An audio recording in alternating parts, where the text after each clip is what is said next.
I went to the Rhode Island School of Design with one of my co-founders, Joe Gebbia. It was kind of crazy, the idea that a founding team would have 2 designers and 1 engineer.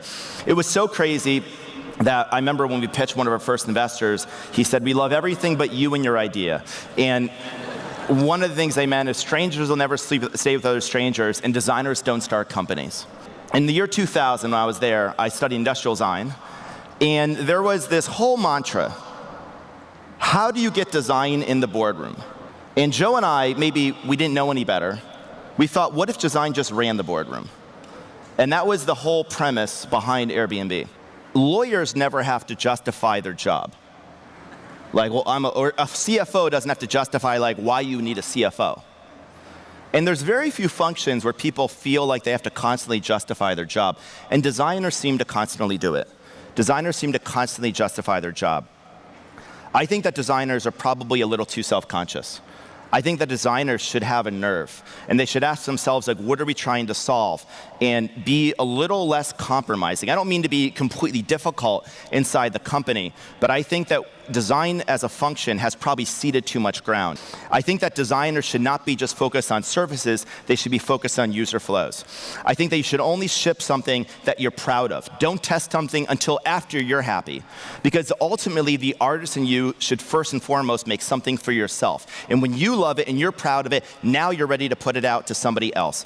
I think that designers should be trying to simplify every single thing they do.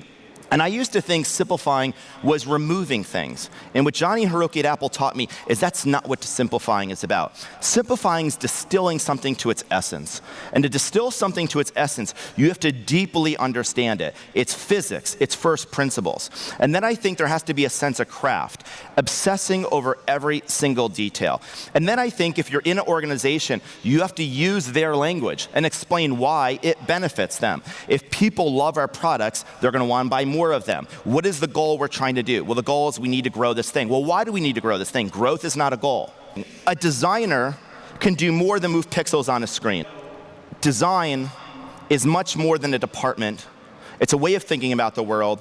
And I think there's a whole new generation of designers that aren't just going to work for engineers. They're going to sit alongside engineers. They're not just going to be told what to do by product managers. They are going to be helping drive the product. And some of them are going to choose to drive companies. Because ultimately, what everyone wants is to have a product people love. You take a company, you have the head and the heart, and a lot of companies cut themselves off at the head. And they really focus on one side of the head.